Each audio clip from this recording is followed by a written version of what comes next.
Hello guys and welcome to trading dynamics, जहां पर हम ट्रेडिंग के कॉम्प्लेक्स से कॉम्प्लेक्स कॉन्सेप्ट को एकदम सिंपलीफाई करके आपको समझाते हैं। ठीक है, और आज की वीडियो में हम एक बहुत ज़्यादा इम्पोर्टेंट टॉपिक लेकर आए हैं जिसका नाम है टेक्निकल एनालिसिस। ठीक है, इस वीडियो में मैं आपको ना बेसिकली टेक्निकल एनालिसिस को पूरा ब्रेक डाउन करूंगा और आपको डिटेल में हर एक कंसेप्ट उसके अंदर का ना लाइव चार्ट के एग्जाम्पल के साथ समझाऊंगा। ठीक है, तो इसके बाद मैं एक चीज़ गारंटी से बोल सकता हूँ कि आप टेक्निकल एनालिसिस के मास्टर बन जाओगे। ठीक है, क्योंकि इस वीडियो में मैं आपको सिर्फ बुकिश नॉलेज नहीं देने वाला, मैं आपको प्रैक्टिकली उसको इम्प्लीमेंट कैसे किया जाता है एक रियल ट्रेडिंग सिनेरियो में आपको वो चीज़ मैं समझाने वाला हूँ। और at the end of the video मैं आपको एक सिंपल प्रोसेस भी बताऊंगा टेक्निकल ट्रेडिंग के, जिसके अंदर हम सारे कंसेप्ट को अप्लाई करेंगे और एक कैसे उसको आप इम्प्लीमेंट कर सकते हो एक ट्रेड लेने के लिए, वो चीज़ हम डिस्कस करेंगे। ठीक है, तो बिना कोई टाइम पास किए बढ़ते हैं वीडियो में।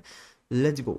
ऑलराइट गाइस, तो सबसे पहली चीज़ जो आती है हमारे सामने वो है कि टेक्निकल एनालिसिस होता क्या है। देखो, टेक्निकल एनालिसिस बेसिकली एक स्टडी है प्राइस मूवमेंट का और चार्ट पैटर्न्स का। ठीक है, इसके अलावा टेक्निकल एनालिसिस के अलावा एक और टाइप का एनालिसिस होता है जिसको बोलते हैं फंडामेंटल एनालिसिस। ठीक है, अब एक चीज़ मैं आपको बता दूं, देखो fundamental analysis at the retail level आपके कुछ काम का नहीं है ट्रेडिंग के लिए। ठीक है, आपके किस काम आता है फंडामेंटल एनालिसिस? वो आता है काम इन्वेस्टिंग के लिए। ठीक है, इन्वेस्टिंग के लिए क्यों? लॉन्ग टर्म में आपको जानना होता है कि वो कंपनी कैसे परफॉर्म करेगी, क्योंकि आपका पैसा लंबे समय के लिए उस कंपनी में इन्वेस्ट हुआ होता है। ठीक है, तो फंडामेंटल एनालिसिस इन्वेस्टिंग के लिए काम आता है, लेकिन ट्रेडिंग में एट रिटेल लेवल आपके लिए बस एक ही ऑप्शन बचता है ट्रेड करने का, वो है प्राइस एक्शन ट्रेडिंग, जिसका एक बहुत इंपॉर्टेंट पार्ट होता है टेक्निकल एनालिसिस। ठीक है, सेकंड पॉइंट क्या है टेक्निकल एनालिसिस का?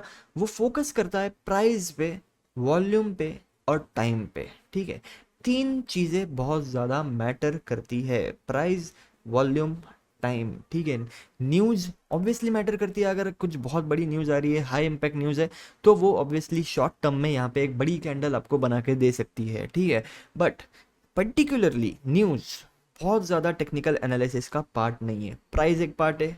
क्यों?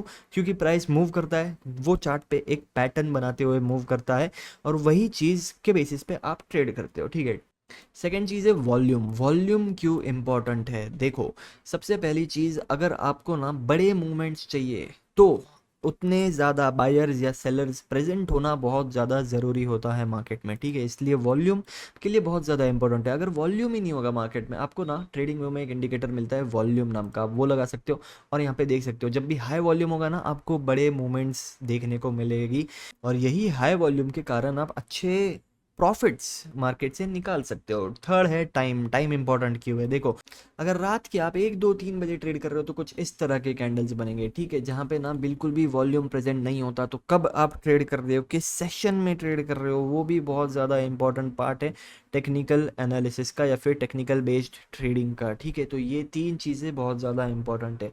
देखो, ये तीन चीज़ें आपको मिलेंगे कहाँ से? ये सब कुछ आपके ना चार्ट में प्रेजेंट है। ठीक है, ये चीज़ याद रखो।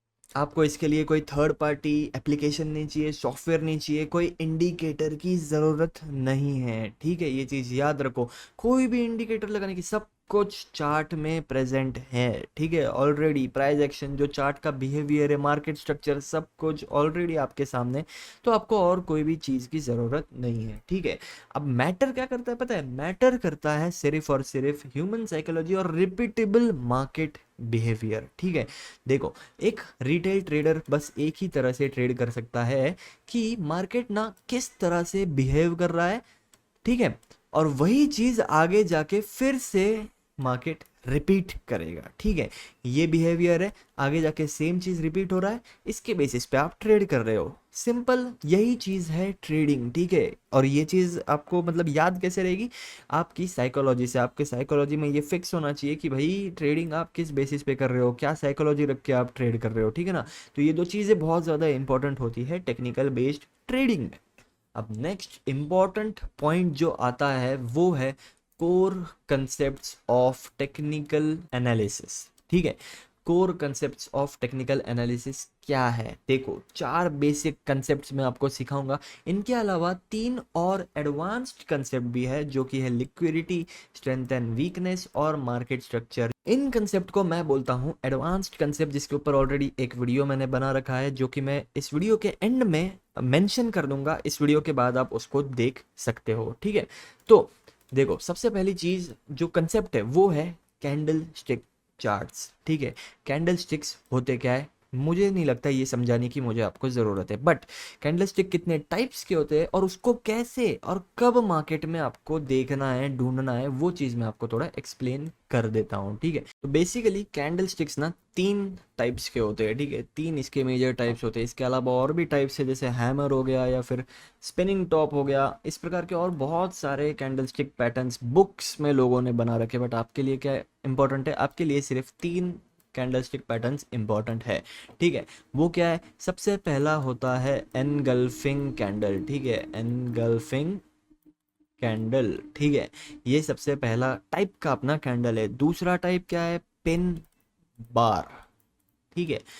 मैं आपको इतना याद रखो, मैं आपको सिर्फ इंपॉर्टेंट बता रहा हूँ, इसके अलावा जो भी है ना बस नाम दिए गए आपके लिए या किसी के भी लिए ट्रेडिंग में इंपॉर्टेंट बस यही टाइप्स के कैंडल्स है, ठीक है।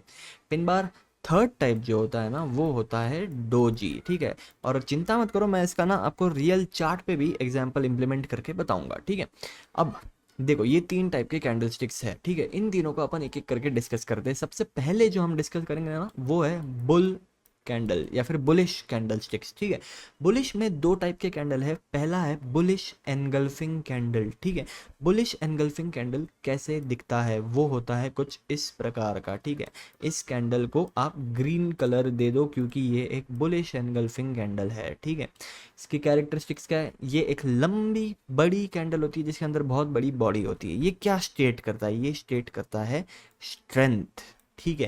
इसका मतलब क्या है, मार्केट में स्ट्रेंथ है, मार्केट में लिक्विडिटी है, मार्केट में बायर्स ज़्यादा एक्टिव है, ठीक है। ये चीज़ आपको बताता है ये, ठीक है। नेक्स्ट प्रकार की जो बुलिश कैंडल होती है वो क्या है, वो होती है बुलिश पिन बार कैंडल जो कि कुछ इस तरह की दिखती है। ये क्या बताता है आपको, ये कैंडल स्पेसिफिकली स्टेट करता है रिजेक्शन, ठीक है। रिजेक्शन का मतलब क्या होता है, देखो ये कैंडल बेसिकली कहाँ बनेगा पता है, ज़्यादातर ये बनेगा किसी सपोर्ट जोन के पास। सपोज ये एक सपोर्ट जोन है, मार्केट यहाँ तक आया, एक रिजेक्शन कैंडल बन गई। इसका मतलब क्या है कि सेलर्स ने कोशिश तो किया कि यहाँ से वो ब्रेक कर दे या फिर ट्राई किया सेलर्स ने, बट बायर्स ने उनको ओवरवेल्म कर दिया या फिर बायर्स उन पे हावी हो गए और ये फिर रिजेक्ट होके वापस ऊपर चला गया। ये साइकोलॉजी होती है पिन बार कैंडल की, ठीक है। सेम चीज अगर मैं आपको बेयरिश मार्केट में बताओ, ठीक है। अब हम थोड़े बेरिश कैंडल स्टिक पैटर्न देखते हैं। उसमें क्या है, सबसे पहला कैंडल होता है बेरिश एनगल्फिंग। सेम जो बुलिश एनगल्फिंग में आपने देखा ना, सेम चीज वही होती है, बस ये रेड कलर की होती है। और ये भी आपको ना सेलिंग स्ट्रेंथ बताता है, ठीक है। बाइंग स्ट्रेंथ नहीं, सेलिंग स्ट्रेंथ। ये कैंडल्स कब बनती है, बेसिकली ये ब्रेकडाउन के टाइम बनती है, ठीक है। प्रीवियस कैंडल कब बनती थी, वो ब्रेकआउट के टाइम बनती थी बुलिश एनगल्फिंग। ये ना ब्रेकडाउन के टाइम बनती है। सपोज ये एक जोन है, इसके मार्केट ने ऐसा एक एनगल्फिंग कैंडल बना के ब्रेकडाउन दे दिया। इसका मतलब क्या है, मार्केट ने यहाँ से ब्रेकडाउन दे दिया है, स्ट्रेंथ वाला ब्रेकडाउन है, ये रियल ब्रेकडाउन हो सकता है, ठीक है। दूसरी टाइप की बेरिश कैंडल क्या होती है, वो होती है बेरिश पिन बार जो कि होती है इस तरह से, ठीक है। ये भी same like bullish pin bar, ये बताता है रिजेक्शन। ये कहाँ बनेगी ज्यादातर, ये बनती है एक रेजिस्टेंस जोन के आसपास, ठीक है। यहाँ पे एक रेजिस्टेंस जोन है, मार्केट यहाँ तक आया, रिजेक्शन दिखा मार्केट ने, मतलब बायर्स ने ट्राई किया ब्रेक करने का, नहीं कर पाए, यहाँ पर एक बेरिश पिन बार बन गई, ठीक है। थर्ड टाइप की जो हमारी कैंडल है वो है डोजी, ठीक है। अब डोजी का ना एक लाइव एग्जांपल रिसेंट भी आपको मैं बताऊंगा। डोजी कैंडल दिखती कैसी है, वो कुछ इस तरह की कैंडल होती है जिसके अंदर ना बाइंग प्रेशर है ना सेलिंग प्रेशर है। जहां से मार्केट ने ओपन किया वहीं पे मार्केट आके क्लोज हो गया, ठीक है। इसे कहते हैं डोजी कैंडल। ये क्या स्टेट करता है, ये स्टेट करता है अनसर्टनटी, कंफ्यूजन, ठीक है। ये सब चीज़ें ये कैंडल स्टेट करती है। ये स्टेट करता है कि रेंज बाउंडनेस, इसका मतलब होता है कि आप ट्रेड मत करो, सिंपल। इस मार्केट में जब डोजी बन रही है आप ट्रेड मत करो। अब इसका एक आपको मैं रियल लाइव एग्जांपल बताता हूँ, ठीक है। मैंने मेरे पिछले कुछ लाइव स्ट्रीम्स में और प्लस मेरे टेलीग्राम में भी मैंने पोस्ट किया था कि मार्केट में ना ये जो कंसोलिडेशन अभी चल रहा है ना लेटेस्ट वाला, यहाँ पर आप देख सकते हो ये कंसोलिडेशन जो चल रहा है, इसके अंदर मार्केट में अनसर्टेनिटी है, इसके अंदर मुझे कंफ्यूजन है कि मुझे नहीं पता मार्केट इसका ब्रेकआउट देगा या ब्रेकडाउन देगा। क्यों मैंने ऐसा कहा था पता है? इसका रीज़न था, अगर मैं डेली पे जाऊँगा तो मुझे इस तरह की एक कैंडल देखने को मिली थी, ठीक है। ये कैंडल आप देख सकते हो ना, अगर मैं आपको मार्क करके बताऊँ, ये दिख भी नहीं रही होगी, देखो ये जो कैंडल है ये बोलते हैं एक डोजी कैंडल। जहां से मार्केट ने शुरू किया वहीं पे मार्केट ने पूरा डे एंड किया। इसका मतलब क्या है? मार्केट में कंफ्यूजन है। अब इसका ब्रेकआउट होगा या ब्रेकडाउन होगा, दोनों साइड विक्स है, हमको नहीं पता, ठीक है। इसलिए मैंने बोला था कि मार्केट में अनसर्टेनिटी है, और उसका हुआ क्या नतीजा आप देख सकते हो। अभी तक मार्केट ने कहीं पर भी एक हैवी ब्रेकआउट ब्रेकडाउन नहीं दिया। यहाँ पर भी रेंज बाउंड था, नीचे जाके भी वो kind of a range bound जैसा ही प्राइस एक्शन बना रहा है, ठीक है। बड़े मूव्स अब तक अपने को देखने नहीं मिले, ठीक है। ये होता है एक डोजी कैंडल का मतलब, ठीक है। अब जो पिन बार कैंडल मैंने आपको बताया, ठीक है, आपको ना पिन बार के बारे में बताता हूँ। देखो बुकिश नॉलेज ने तो बता दिया कि ये पिन बार एक रिजेक्शन होता है, ठीक है। आपको यूट्यूबर से बताते हैं कि पिन बार रिजेक्शन है, अगर इस तरह की पिन बार बनी है मतलब मार्केट को नीचे नहीं जाना, मार्केट यहाँ से ऊपर चला जाएगा। बट इसकी एक साइकोलॉजी आपको बताता हूँ, इसका एक ना प्रैक्टिकल एग्जाम्पल मैं आपको बताता हूँ। अगर मैं 15 मिनट पे हूँ और विदाउट एनी सपोर्ट जोन्स मेरे को ना एक पिन बार बनते हुए दिख रही है, फॉर एग्जाम्पल इधर, ठीक है। अब यहाँ पर एक पिन बार देखने को मिली है, ठीक है। ये किसी जोन के पास बनी है क्या? यहाँ पे कोई मेरा जोन है क्या? नहीं है। फिर भी मेरे को आउट ऑफ नोवेयर एक पिन बार यहाँ पे देखने को मिली है। इसका मतलब क्या होता है? अब यहाँ पे लोग तो समझेंगे कि ऊपर से सेलिंग प्रेशर है तो मार्केट यहाँ से नीचे जाएगा, बट इसका एक सिंपल आपको प्रैक्टिकल एग्जांपल बताता हूँ। एडवांस्ड कंसेप्ट जो जानते हो उनको ये पता होगा। जब भी इस तरह के पिन बार बनते हैं ना, इसके ऊपर लोगों के ना स्टॉप लॉसेस बहुत लगे होते हैं। तो बेसिकली जब भी इस तरह के पिन बार्स बनते हैं ना, आउट ऑफ नोवेयर, कोई जोन के आसपास नहीं है, वो पिन बार चेज होने के चांसेस बहुत ज़्यादा होते हैं, उसी डायरेक्शन में मार्केट जाने के चांसेस बहुत ज़्यादा होते हैं। तो सिर्फ अगर आप देखो, अगर आप बुक्स पढ़ के आ जाओगे कि भाई पिन बार बनाए उसके अपोजिट अपने को ट्रेड लेना है, बिल्कुल भी नहीं। पिन बार बनाए वो पिन बार चेज भी हो सकता है, ठीक है। ये प्रैक्टिकल नॉलेज से आपको पता चलेगा, ना कि कोई बुक्स से, ठीक है। अब नेक्स्ट जो अपना कंसेप्ट है, ये तो हो गया कैंडल स्टिक के बारे में, ठीक है। नेक्स्ट जो इंपॉर्टेंट कंसेप्ट है टेक्निकल एनालिसिस का, वो है सपोर्ट रेजिस्टेंसेस, ठीक है। सपोर्ट रेजिस्टेंसेस के बारे में आपको मैं कुछ चीज़ें बताता हूँ। देखो ये होता है सपोर्ट जहां से मार्केट बाउंस करता है, ये होता है रेजिस्टेंस जहां से मार्केट रिजेक्ट करता है। सिंपल है ना। देखो अब आपको मैं और थोड़े प्रैक्टिकल एग्जांपल्स बताता हूँ। जो भी सपोर्ट और रेजिस्टेंसेस मार्केट में बनते हैं ना, फॉर एग्जांपल ये एक सपोर्ट जोन है, ठीक है, ये एक सपोर्ट जोन है। तो ये होते हैं एक हाई लिक्विडिटी जोन्स, ठीक है। लिक्विडिटी एक एडवांस कंसेप्ट है, बट मैं आपको थोड़ा शॉर्ट में बता रहा हूँ। ये जोन्स होते हैं हाई लिक्विडिटी जोन्स, इसके आसपास मार्केट को बहुत ज़्यादा लिक्विडिटी देखने को मिलती है, ठीक है।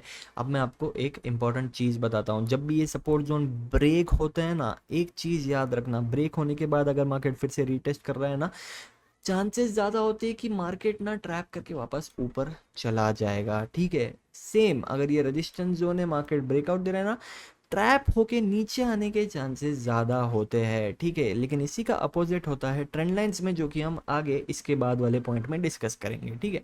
तो बेसिकली समझो ये एक सपोर्ट जोन है।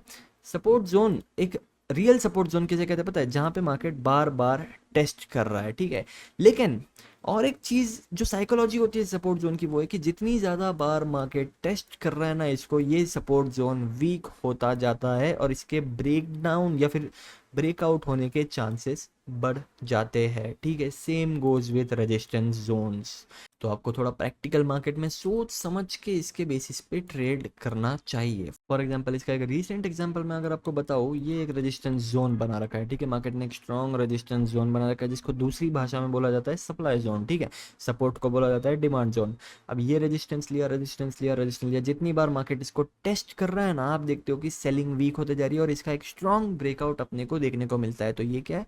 ये एक लिक्विडिटी जोन है, जहाँ पे मार्केट बार बार सेलर्स को इनवाइट करता है और फाइनली ब्रेकआउट दे देता है, ठीक है। ये साइकोलॉजी होती है सपोर्ट्स और रेजिस्टेंस जोन की, जो कि बहुत इंपॉर्टेंट पार्ट है टेक्निकल बेस्ड ट्रेडिंग का, ठीक है। नेक्स्ट हमारा पॉइंट है ट्रेंड लाइंस और चैनल्स, ठीक है। अब ट्रेंड लाइन मैंने यहाँ पे एक बना रखा है, इस पे आने से पहले मैं आपको थोड़ा चैनल्स के बारे में एक्सप्लेन कर देता हूँ, क्योंकि बहुत इंपॉर्टेंट कॉन्सेप्ट है, ठीक है। चैनल किसे कहते हैं पता है? इस तरह का एक जब जोन बनता है, उसको बोलते हैं चैनल। इसके अंदर जब मार्केट मूव कर रहा होता है, कैसे मूव करेगा, कुछ इस तरह से, ठीक है। जब मार्केट इस तरह से मूव कर रहा है, इसको बोला जाता है चैनल। ये क्या है, ये है एक अप ट्रेंडिंग मार्केट, ठीक है। अब चैनल का इंपॉर्टेंस मैं आपको बता देता हूँ, ठीक है। ये चीज़ मैंने ऑलरेडी मार्केट स्ट्रक्चर वाले वीडियो में एक्सप्लेन किया है, बट मैं आपको फिर से समझा देता हूँ। देखो, जब भी मार्केट एक चैनल में मूव कर रहा होता है ना, तब आपके लिए ना ट्रेड करना थोड़ा ईजी हो जाता है। कैसे ईजी हो जाता है, देखो, सपोज ये एक अप ट्रेंडिंग मार्केट है। सबसे पहली चीज तो एक अप ट्रेंडिंग मार्केट में आपके लिए इजी होगा बाय साइड के ट्रेड्स को ढूंढना, बाइंग करना बेसिकली, ठीक है। अब देखो, ट्रेंड लाइंस, चैनल क्या होता है, एक दो ट्रेंड लाइन का पार्ट होता है। तो ये ट्रेंड लाइन ना सपोर्ट और रेजिस्टेंस जैसा काम करते हैं, और आपको पता है कि ये अप ट्रेंडिंग मार्केट है तो आपको बाय करना है। आपके लिए बेस्ट बाइंग पॉइंट कौन सा होगा, ये बताओ मेरे को। बेस्ट बाइंग पॉइंट आपके लिए होगा ये और ये, ठीक है। इन पॉइंट्स को क्या बोला जाता है, इन पॉइंट्स को बोला जाता है लोअर हाइज, ठीक है। लोअर हाइज, ये पॉइंट आपके लिए बेस्ट बाइंग पॉइंट है, क्योंकि आपने स्ट्रक्चर को समझ लिया। मार्केट ऊपर जा रहा है, नीचे जा रहा है, ऊपर जा रहा है, नीचे जा रहा है। अब जब नीचे आया है वापस, तो ये ऊपर जाने वाला टाइम है। तो मेरा जो भी ट्रेड करने का सेटअप है, फॉर एग्जांपल वो ब्रेकआउट सेटअप है, ट्रैप सेटअप है, डब्ल्यू सेटअप है, जो भी है, अगर वो इस पॉइंट पे बनता है ना, तो मेरे लिए ये एक एडिशनल कंफर्मेशन जैसा काम करेगा, ठीक है। ये मेरे लिए कॉन्फर्मेशन होगा और मैं यहाँ पे ट्रेड मेरा प्लेस कर दूंगा, ठीक है। Same goes with down trending market भी। अगर मैं इसी का उल्टा, इसी को मैं नीचे ले लेता हूँ, अगर मैं इस तरह से, एक डाउन चैनल है, ठीक है, इस तरह से, तो एक डाउन चैनल में मेरे लिए सेल करना ज़्यादा इजी होगा हमेशा, है ना, क्योंकि सेलिंग हमेशा फास्ट आती है एक डाउन ट्रेंड में, और एक अप ट्रेंडिंग में बाइंग हमेशा फास्ट आती है। सिंपल है, ठीक है। तो मैं क्या करूँगा पता है, मैं मेरे ट्रेड्स इस पॉइंट पे ढूंढूंगा, ठीक है। इन पॉइंट्स को हम बोलते हैं, इन पॉइंट्स को हम बोलते हैं लोअर हाइज, ठीक है। ये lower highs, lower lows, higher lows, ये सब पार्ट है हमारे मार्केट स्ट्रक्चर वाले वीडियो का। तो अगर आपने नहीं देखा है तो वो जाके आप बाद में इसके देख सकते हो। कुछ इस तरह से काम करते हैं हमारे चैनल्स, ठीक है। चैनल आपने सीख लिया। अभी मैं आपको ना थोड़ा ट्रेंड लाइन के बारे में बता देता हूँ, जो कि हमने यहाँ पे अभी लेटेस्ट मार्केट में ड्रॉ कर रखा है। देखो, ट्रेंड लाइन क्या होता है, वो एक पार्ट होता है चैनल का, चैनल का एक साइड आप बोल सकते हो, ठीक है। चैनल में दो ट्रेंड लाइन्स होती है, इसमें एक ही ट्रेंड लाइन है ना। तो ये एक ट्रेंड लाइन मैंने यहाँ पे बना रखा है। अब ट्रेंड लाइन क्या होता है, बेसिकली जैसे सपोर्ट और रेजिस्टेंस काम करते हैं ना, सेम तरीके से ट्रेंड लाइन भी काम करता है।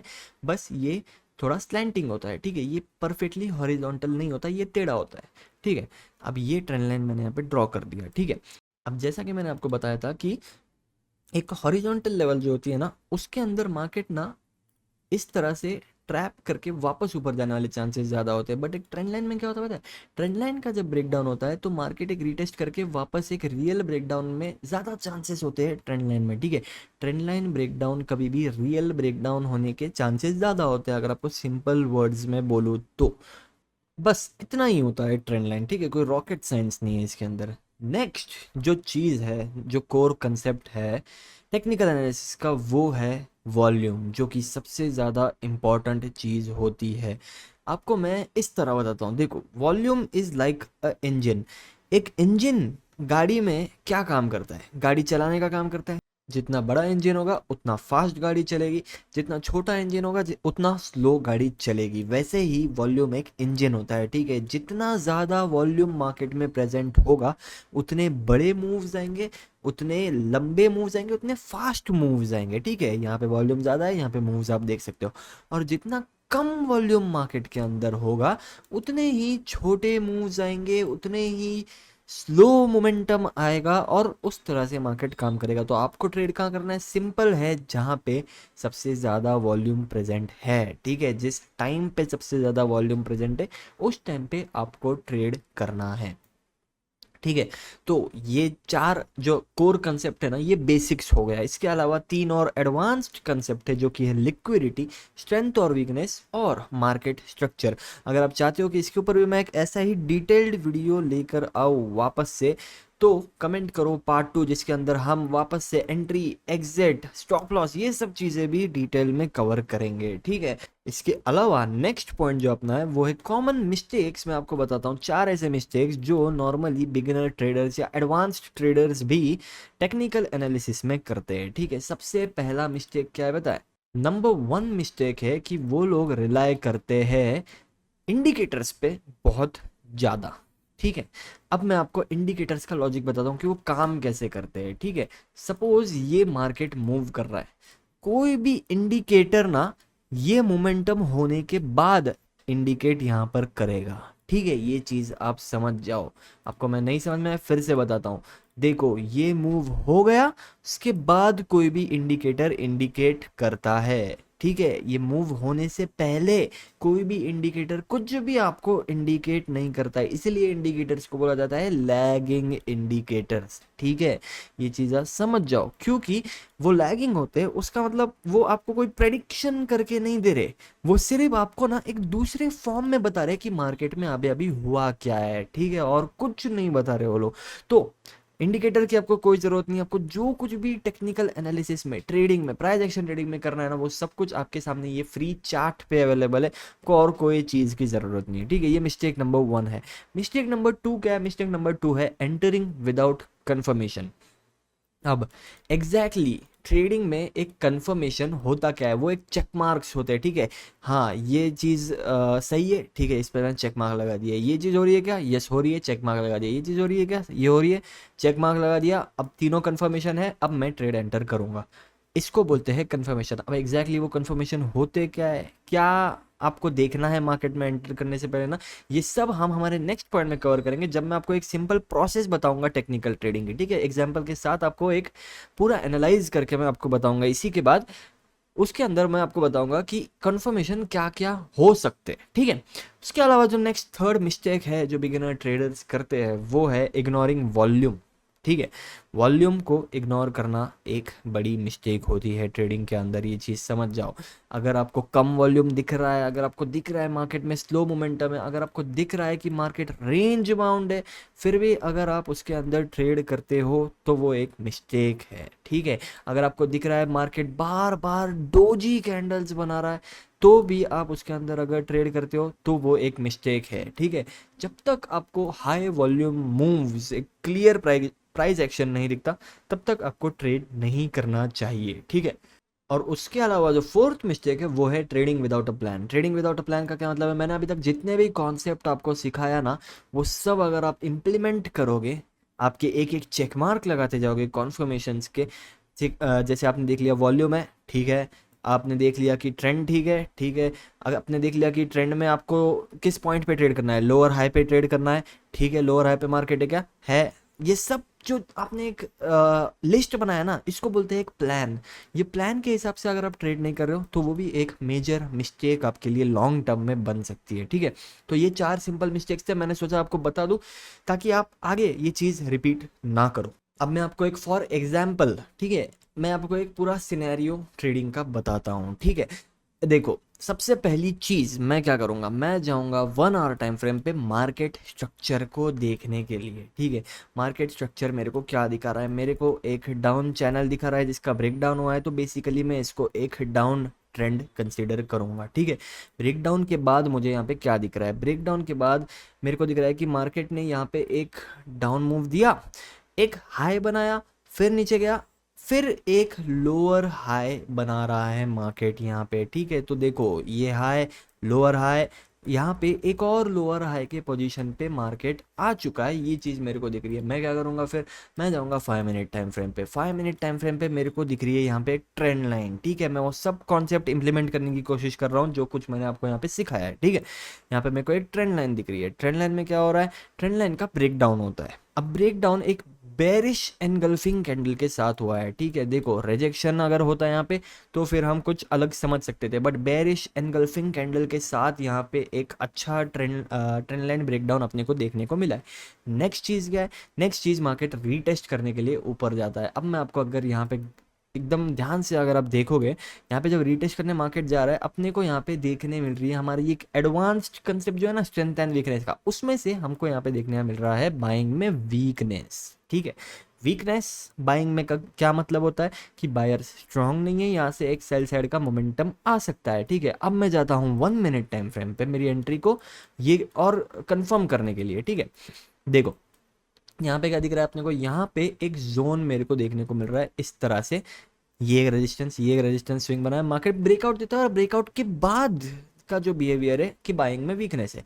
ठीक है, ब्रेकआउट कैसे होना चाहिए, देखो एक एनगल्फिंग कैंडल के साथ होना चाहिए कभी भी, है ना, तो वो रियल ब्रेकआउट माना जाएगा। यहाँ पे क्या हो रहा है, मार्केट धीरे धीरे छोटे छोटे कैंडल्स बना के ऊपर जा रहा है, इसका मतलब यहाँ पे एक सेल साइड की एंट्री बन सकती है। तो अगर मैं यहाँ पे हाइपोथेटिकली एक सेल साइड की एंट्री बनाता अपने सारे कंफर्मेशंस को गिनते हुए, तो मेरे को यहाँ पे अच्छे खासे टारगेट्स नीचे तक देखने को मिल जाते हैं। ठीक है, ये चीज़ आपको याद रखना है। इसी लॉजिक के साथ मैंने भी एक ट्रेड लिया था जो कि आप आपके स्क्रीन पर देख सकते हो। एग्जैक्टली ये ट्रेड मैंने कहाँ लिया था आप देख सकते हो, यहाँ पर लिया था। ठीक है, इसको मैं पूरा साइड में सरका देता हूँ, यहाँ पर मैंने वो ट्रेड लिया था। इसका रीज़न क्या था मैं आपको बताता हूँ। देखो मार्केट ना इस टाइम पे जब था ना, तब भी ये मेरे लिए एक लोअर हाई वाली पोजीशन थी। ठीक है, और मार्केट ने फ्रेशली एक ब्रेकआउट किया था जिसका ट्रैप करने उसको आना ही था। ठीक है, मैंने 1 मिनट पे अगर जाता हूँ तो 1 मिनट पे मेरे को यहाँ पर क्या देखने मिलता है, मार्केट ऊपर जाता है एक बेरिश एनगल्फिंग कैंडल के साथ, नीचे आता है, उसके बाद जब वापस ऊपर जाने लगता है मार्केट, बाइंग में मेरे को वीकनेस देखने मिलती है। तो मैंने एग्जैक्टली यहाँ पर कहीं पर एंट्री बना लिया था। ठीक है, ऊपर स्विंग का स्टॉप लॉस रख के, और उसके बाद यहाँ पर एग्जैक्टली इस बॉटम पे मैंने एग्जिट कर दिया वो ट्रेड। अब मेरे को अच्छे खासे 60 पिप्स इसके अंदर मिल गए थे। एग्जिट का लॉजिक क्या था, एग्जिट का लॉजिक सिंपल था कि यहाँ पे एक जोन का जस्ट ब्रेकआउट हुआ था। अगर मैं आपको मार्क करके दिखाऊं, इस जोन का जस्ट एक ब्रेकडाउन हुआ था, तो ऑब्वियसली मार्केट एक पुल बैक दे सकता था। और अगर मैं आर्ली टाइम फ्रेम पे जाऊँ तो जैसा कि मैंने बताया, अब तक मार्केट में अनसर्टेनिटी है, एक kind of a range bound phase में ही है मार्केट, इसलिए ये कुछ भी ऊपर वापस जा सकता था, इसलिए मैंने वहाँ पे अपना ट्रेड को एग्जिट कर दिया। ठीक है, इस तरह से आपको मार्केट में हमेशा अवेयर रहना चाहिए, क्या सिचुएशन चल रही है, क्या बिहेवियर चल रहा है, और उस हिसाब से आपकी ट्रेडिंग करनी चाहिए। ठीक है, टेक्निकल एनालिसिस एक बहुत इंपॉर्टेंट पार्ट है प्राइस एक्शन ट्रेडिंग का। अगर आपको इसके अलावा एंटर एग्जिट कैसे करें, स्टॉप लॉस कहाँ लगाया जाए, टारगेट ट्रेलिंग, ठीक है, स्टॉप लॉस ट्रेलिंग, ये सब के ऊपर अगर आपको एक पार्ट 2 चाहिए तो अभी के अभी कमेंट करो, मैं जल्दी इसका पार्ट 2 लेकर आऊँगा। और अगर आपको ये वीडियो पसंद आया है, आपको अगर टेक्निकल ट्रेडिंग थोड़ी ईजी लगने लगी है, जो कि ऑलरेडी ईजी है, तो वीडियो को लाइक करो और चैनल को सब्सक्राइब कर दो। Thank you so much for watching this video. मिलते हैं आपसे नेक्स्ट वीडियो में, तब तक के लिए बाय।